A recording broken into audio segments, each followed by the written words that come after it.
10 years after Hurricane Katrina, New Orleans lies behind a fortress of concrete, a $14 billion flood protection system to replace the old network of levees and flood walls that had catastrophic failures in 2005. Katrina killed more than 1,500 people and caused more than $150 billion in damages in the nation's costliest disaster. We're confident that this system is fully capable of reducing the risk of a 100-year storm event, which means overtopping over the system would be very minimal. While there's been much time and money spent to protect the city, efforts to bolster small towns and villages beyond the concrete walls have floundered.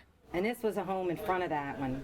Just 20 miles south of the French Quarter, residents of Delacroix, a fishing community, fear their town is on the verge of extinction. We had such a good thing going. It was such a good place to raise your kids, and now it's like nobody's here. The Alfonso family is one of only a handful to return after Katrina.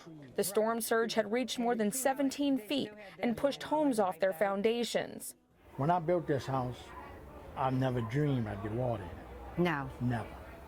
Land loss since the 1930s has turned about 1,900 square miles of Louisiana coast into open water, an area the size of Delaware. Cemeteries are disappearing into the Gulf.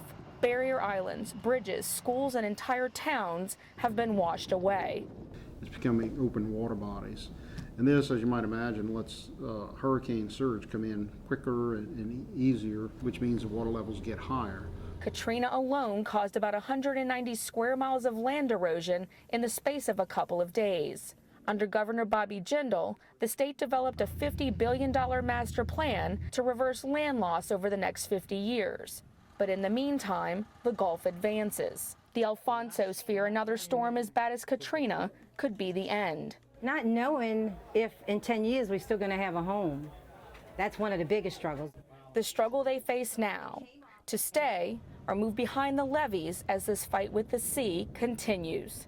Stacey Plaisance, Associated Press, New Orleans.